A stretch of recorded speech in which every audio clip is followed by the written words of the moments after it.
Si habrás escuchado mi podcast desde el inicio, recordarás que en el episodio número 2, donde te hablo acerca de los mitos sobre el autismo, en dicho episodio te comparto un ejemplo acerca del mito de que los niños autistas se enojan mucho, entre comillas.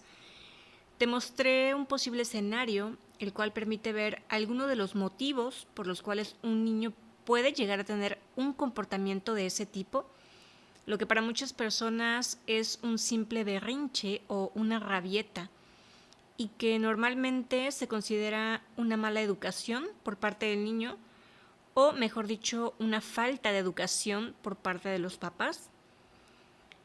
En dicho episodio hice una aclaración y me gustaría repetirla porque el tema del cual te quiero hablar hoy, que es acerca de los colapsos o crisis que solemos tener los autistas, los cuales pueden ser provocados por distintos estímulos, tanto sensoriales como algunos otros que tienen que ver con los procesos cognitivos o con algún tipo de disfuncionalidad, valga la redundancia, en las funciones ejecutivas, o con problemas en cuanto a la comunicación, como la literalidad o las malas interpretaciones, o incluso también podría deberse a temas como la alexitimia o algún otro tipo de comorbilidad o coocurrencia, de lo cual ya también te hablé en episodios pasados.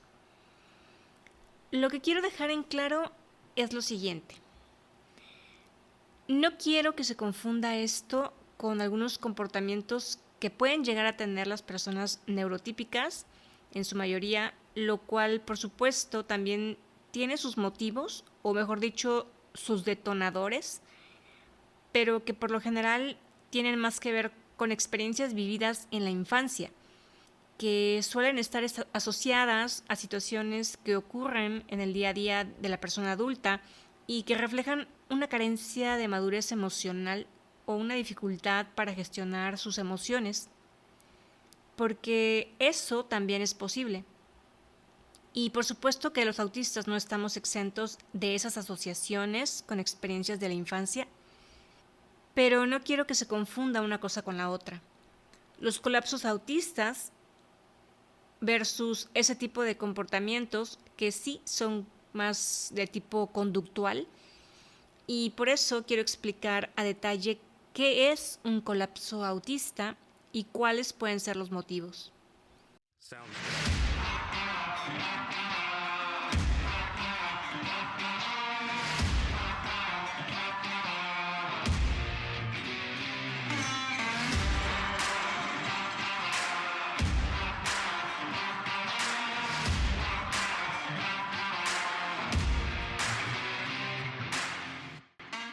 Libérate, un podcast creado desde el amor y la conciencia, con la firme intención de ayudarte a abrir tu mente y tu corazón, de impulsarte a cuestionarlo absolutamente todo. ¿Por qué piensas lo que piensas? ¿Por qué sientes lo que sientes? ¿Por qué dices lo que dices? ¿Y por qué actúas en base a todo ello, creyendo que tu verdad es la única verdad que existe?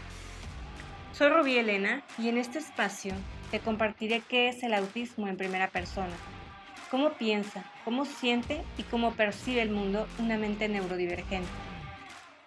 Te compartiré parte de mi historia personal, cómo fue que a mis 38 años, tras una intensa búsqueda interior, me enteré que soy autista grado 1, o lo que antes se conocía como síndrome de Asperger. ¿Cómo ha sido mi proceso de autoconocimiento? ¿Cómo he cambiado la percepción que tenía de mí misma, aprendiendo a ver mi hipersensibilidad como un don? ¿Cuáles han sido las diferentes herramientas que me han ayudado a reconocer y aceptar lo que soy, a perdonar y sanar tantos errores a lo largo de mi vida, a entender que no podemos cambiar al mundo, pero sí podemos cambiar la manera en que lo percibimos?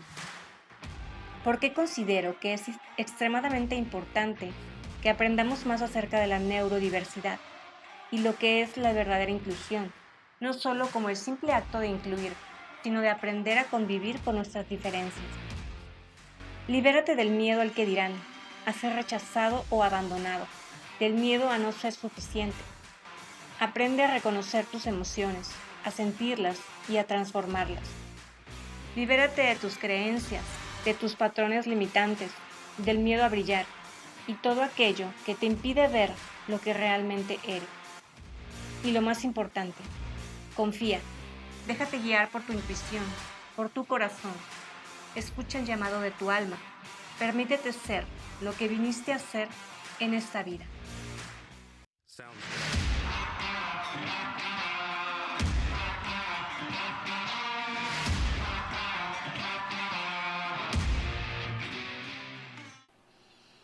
Quiero iniciar diciendo que un colapso autista puede tomar dos vertientes, dos caminos. Uno es hacia adentro y otro es hacia afuera.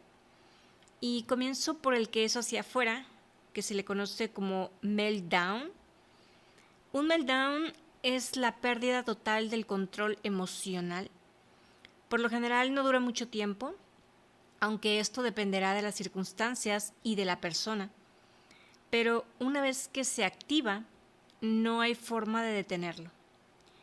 Es una experiencia que tiene que ser vivida, sentida, porque funge como una válvula de escape. Como cuando una olla express está en ebullición y está tapada, y si se sigue calentando, no habrá manera de que no explote. Un meltdown no es un berrinche. Las crisis de este tipo son como avalanchas emocionales que siguen su curso, le guste o no a la persona que lo experimenta. Sucede en cualquier momento y puede ser causado por una serie de factores que incluyen desde estímulos ambientales como el ruido, las luces, los olores fuertes, una sobrecarga sensorial, ya sea por texturas en los alimentos o en la ropa, situaciones de mucho estrés, incertidumbre, cambios rápidos e impactantes, imprevistos, como cambios de rutina, considerando que las rutinas aportan cierta seguridad y permiten predecir y controlar algunas cosas. También el no poder comunicarse adecuadamente, es decir, no entender las instrucciones o lo que sea que quiera decir la otra persona, o no poder darse a entender también. Eso puede ser muy frustrante.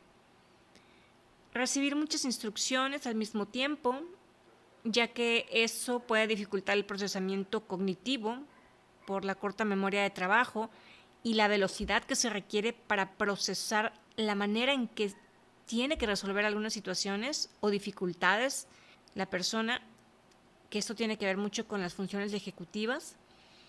También tener muchas ocupaciones u obligaciones por cumplir.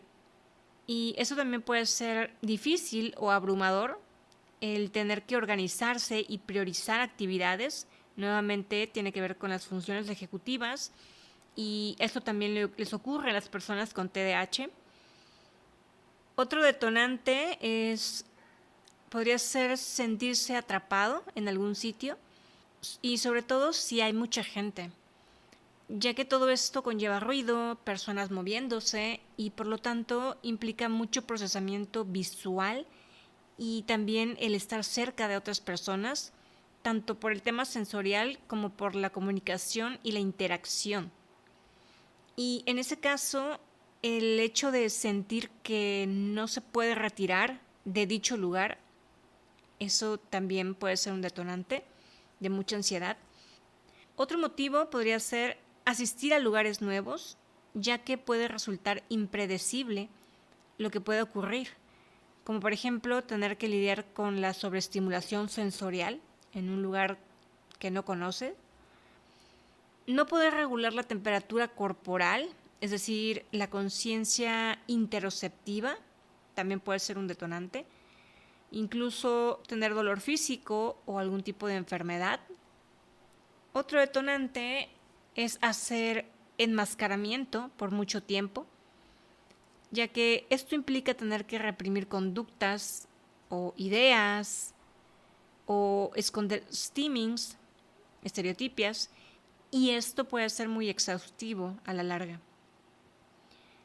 También la dificultad para regular las emociones y el no poder identificar dichas emociones, las cuales por lo general se experimentan con mucha intensidad Y esto también tiene que ver con la lexitimia, la dificultad para regular, entender, reconocer las emociones. Otro detonante también podría ser la falta de sueño, el insomnio y sus derivados. Cuando no tienes una buena higiene del sueño, esto provoca mucho malestar y falta de energía. La vida es más difícil cuando estás todo el tiempo cansado. Ahora, ¿cómo se manifiesta un meltdown? Depende de la persona. Puede ser con llanto, gritos, golpes hacia uno mismo, por lo general, o hacia algún objeto, o incluso hacia otra persona. Stimmings que conlleven autolesionarse, golpearse la cabeza con las manos o contra la pared, etc. En general se manifiesta a través de acciones provocadas por un inmenso nivel de ansiedad. Cabe mencionar que un meltdown no se debe castigar porque es una respuesta involuntaria del sistema nervioso. Aunque no quiere decir que si la persona está haciendo algo indebido o que perjudique a otros o a sí misma, no se tenga que hacer nada. Si hablamos de las respuestas emocionales que puede llegar a tener una persona ante ciertas circunstancias difíciles, lo que conocemos como freeze, fight o flight, el meltdown se puede traducir como fight, la respuesta de lucha. Ahora bien, la otra manera en que se puede manifestar un colapso autista es hacia adentro. Y a esto se le conoce como crisis interna o shutdown, que es cuando la persona elige de manera involuntaria la respuesta emocional freeze, que significa congelarse, tal cual. Aunque la persona está experimentando muchas emociones, no puede expresarlas hacia afuera. Se siente totalmente abrumada en un estado así. Y en cuanto a los disparadores, básicamente pueden ser los mismos que disparan el meltdown, como los cambios de última hora o cualquier situación que le pueda resultar muy estresante a la persona. Cada quien puede responder de manera distinta. Algunos de los síntomas o consecuencias de un shutdown está lo que se conoce como mutismo selectivo, lo cual no es propiamente algo selectivo, ya que la persona no lo elige. Todas estas respuestas son involuntarias, al igual que en el meltdown. Va a depender de la personalidad, las creencias, las etiquetas y heridas emocionales que se hayan tenido en la infancia, las cuales marcarán la pauta para que la persona tenga determinado comportamiento. Pero bueno, el mutismo selectivo consiste básicamente en estar muy callado, sin emitir opinión alguna, no tener las suficientes fuerzas o la energía para hablar con nadie de nada. Y si lo haces es porque te sientes obligado y solo quizá te salgan algunas palabras. Otro síntoma o consecuencia podría ser colocarse en posición fetal, pasar así mucho tiempo, esconderse detrás o debajo de algún mueble o dentro del armario y en general buscar algún tipo de salida a dicha situación o del lugar en donde se encuentra la persona. ¿Y cómo puedes ayudar a una persona que está experimentando un colapso? Puede ser retirándola del lugar en el cual se está sintiendo sobreestimulada, evitar hacerle cuestionamientos que requieran de mucho procesamiento mental, tales como ¿qué te pasa? ¿Qué sientes? ¿Por qué te sientes o te comportas así? Y por supuesto tampoco cuestionarla en exceso. Tampoco hacerla sentir avergonzada por sentirse así, o por no poder actuar o responder de la manera en que lo haría quizá alguien que no tiene ese tipo de problemas. También se le puede apoyar ofreciéndole algo que le pueda ser de utilidad, como algún juguete o aparato de autorregulación, como un spinner o alguna textura que le pueda ayudar a regular su ansiedad, algo que pueda apretar, o como esas bolitas de plástico que revientas con los dedos de las manos. U otra opción podría ser, y esto va a depender de esa persona en cuestión, no sé si viste en Netflix la serie de la abogada Woo Jung-woo, en el episodio en donde ella presencia un accidente de auto y dicho impacto le provoca que se desregule y el chico, su amigo, la abraza fuerte porque ella se lo pide, eso le ayuda para autorregularse. O también podría funcionar darle algo que tenga peso, una manta pesada o unas mancuernas o cosas por el estilo. Un colapso autista es una desregulación en el sistema nervioso y suele ser un suceso agotador tanto física como mentalmente. La persona requiere descansar, estar en un espacio de calma, sin estímulos que lo reactiven. Recuerda que cada persona es distinta. No todos necesitan lo mismo para autorregularse. Por eso es conveniente conocer a la persona o preguntarle directamente si lo que necesita es algún tipo de alimento, un abrazo o un espacio a solas. Y esto aplica tanto para un shutdown como un meltdown. Si la persona te pide que te alejes, por favor hazlo sin cuestionarla. Dale el espacio que necesita, independientemente de que haya sido tú el disparador o no. En ese momento no preguntes, solo sea empático y compasivo. Ya habrá el momento para hablar del tema con calma. Ahora quiero hablarte de cuando una persona ha estado pasando por varias crisis a lo largo del tiempo, hayan sido meltdowns o shutdowns o ambos. Cuando esta situación se prolonga, aparece el tan conocido burnout, que por supuesto no es exclusivo de los autistas. Te das cuenta de cuando ya estás en un estado de burnout porque llegas a un punto en el cual buscas desesperadamente alguna manera para sobrevivir. Algo así como si buscaras una toma de corriente para enchufarte y poder seguir funcionando. Y esto puede ser hacer steamings o intentar dormir más tiempo de lo que dormías regularmente o concentrarte en tus intereses especiales y que te valga madres lo que digan y opinen los demás. Como ya lo dije, es un estado básicamente de supervivencia. En un estado así, a las demás personas les puede parecer que tu comportamiento es o muy extraño o se sale totalmente de lo que están acostumbrados a ver en ti.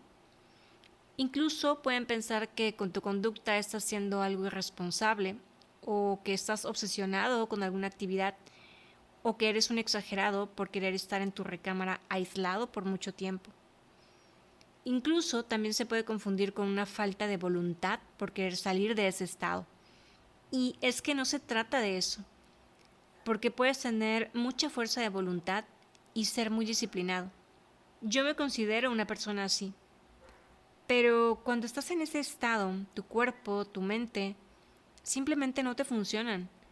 Estás tan agotado que no se trata de voluntad, sino de que necesitas sí o sí recuperarte. La diferencia entre una sobrecarga regular es que esta suele durar un par de horas y el burnout puede durar días, semanas o incluso meses, porque estás tan desregulado que necesitas mucho tiempo para volver a recargarte, para recuperarte. Va a depender de qué tan dañada esté la persona, tanto a nivel emocional, mental, físico y por lo tanto energético. Y de si está o no pudiendo recargar pilas, o sea, si está o no en un lugar adecuado para recuperarse, porque si no lo está, por supuesto se va a prolongar aún más ese estado. Incluso hay quienes no logran recuperarse y pueden llegar a tal grado de hacerse daño severo e incluso suicidarse. Por eso es importante que si tú eres la persona afectada, aprendas a identificar cuáles son tus detonantes, qué tipo de situaciones desencadenan esas crisis para poder evitarlos y desarrollar estrategias que te ayuden a afrontarlos. Por ejemplo, si tienes problemas con tu sistema interoceptivo, es decir, si tu cerebro no recibe la información adecuada por parte de tus órganos, y si no sabes si tienes hambre o sed o ganas de ir al baño, y de repente solo notas que te comienzas a sentir mal de manera generalizada. Por lo tanto, tienes que aprender a observar hace cuánto tiempo no has comido o bebido agua. Puedes hacer uso de las alarmas que te recuerden hacerlo cada determinado tiempo. También puedes buscar ayuda psicológica, sea con un profesional de la salud mental o con alguien con quien te sientas en confianza y sientas que puedes ser escuchado. Sobre todo si estás pasando por alguna situación o etapa de tu vida con ciertas dificultades, como una ruptura de pareja o problemas en tu trabajo, mucho estrés, y que sepas que eso posiblemente te pueda detonar algún tipo de crisis.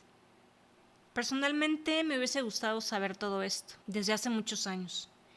Independientemente de saber que soy autista y todo lo que ello implica, haber detectado estas crisis emocionales y haberles podido poner nombre, porque ni siquiera yo misma sabía que estaba en crisis.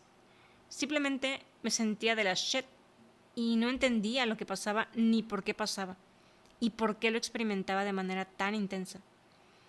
Y como al menos en mi familia nadie acostumbraba a ir a psicoterapia, culturalmente siempre hubo ese tabú, esa creencia de que ir a terapia era para casos muy graves o porque tuvieras un problema mental o emocional demasiado fuerte y que fuera muy notorio o cosas así.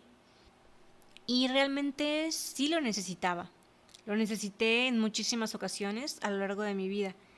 Sin embargo, además de no saber que acudir a terapia era una opción, el problema de la lexitimia también influía mucho, porque el hecho de no poder comprender mis emociones y no saber ponerle palabras a la manera en que me sentía, eso daba pie a que ni siquiera me atreviera a intentar compartirlo con alguna amiga, con absolutamente nadie.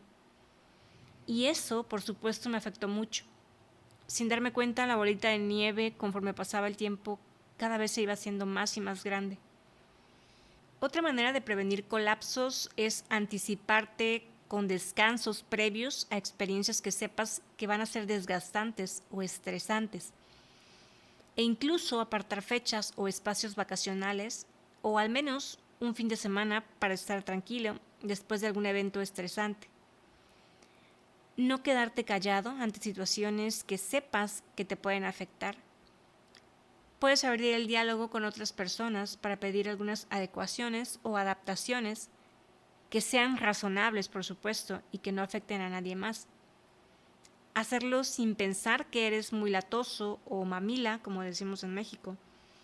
Y este tipo de cosas, por supuesto, no digo que sean siempre fáciles, sobre todo porque ahí es cuando te vas a dar cuenta de con quiénes puedes contar, quiénes sí tienen desarrollada su empatía y quiénes tienen cierto nivel de madurez emocional incluso, y quiénes no, quiénes te van a juzgar diciéndote que eres muy exagerado o que te quejas mucho, etc.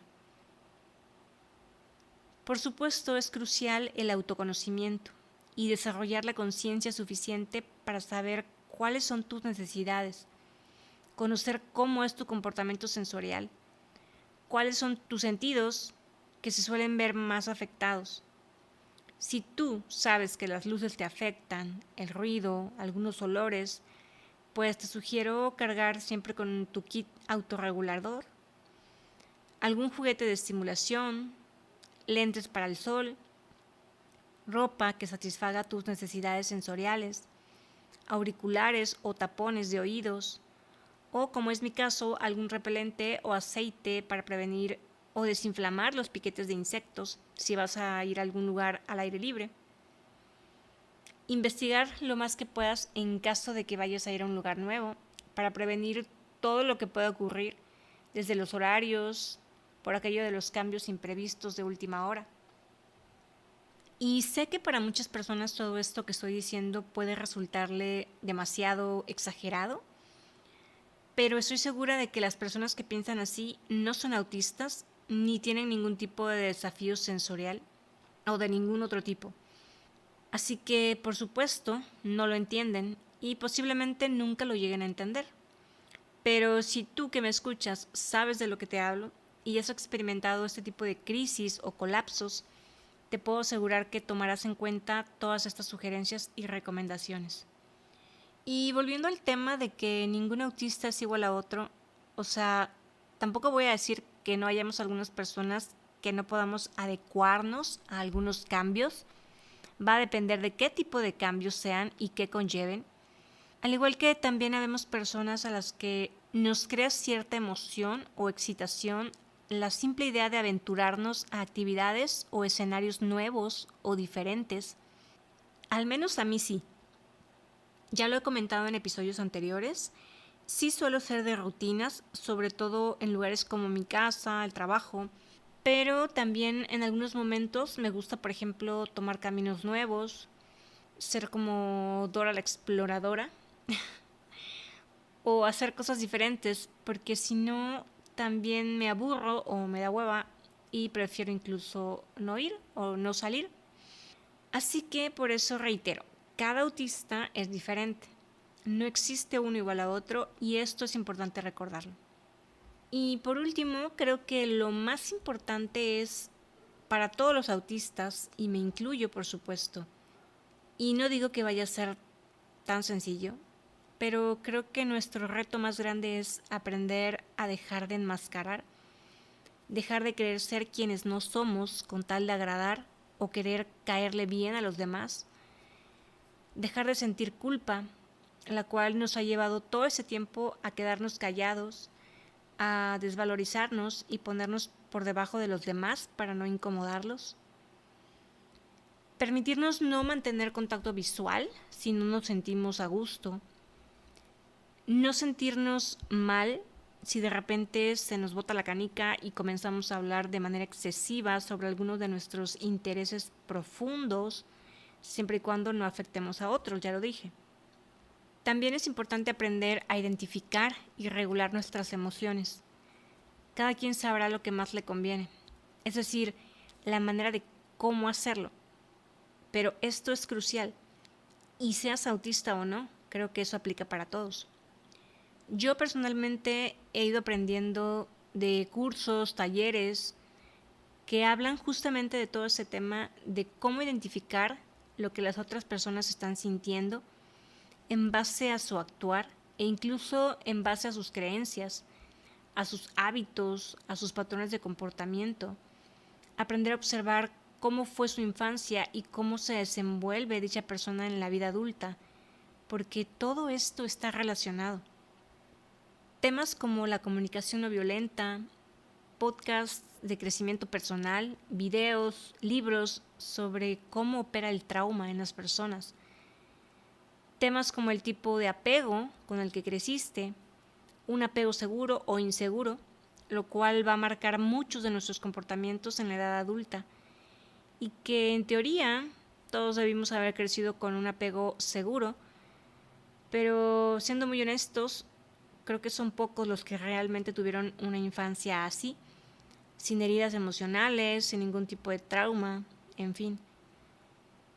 Y también todos aquellos temas que tengan que ver con el despertar de conciencia, con la meditación, con aprender a observar cómo opera la mente, etc. Todo esto, al menos a mí, me ha sido de mucha ayuda para entender el mundo, para entender por qué pensamos de la manera en que lo hacemos y por qué actuamos o reaccionamos de tal o cual manera. Así que el meltdown, el shutdown, el burnout, es lo que se conoce como crisis o colapsos autistas. Va a depender de cada persona el tipo de estímulos que lo detonen, también todo aquello que le permita autorregularse. Va a depender de su personalidad, de sus desafíos físicos, cognitivos y de lenguaje también. El qué tan pronto pueda salir de un colapso va a depender mucho del ambiente en el que se encuentre, así como de la ayuda con la que cuente. Y finalmente va a depender del autoconocimiento que tenga de sí misma, de las herramientas a nivel emocional y mental que haya aprendido y las estrategias que esté desarrollando.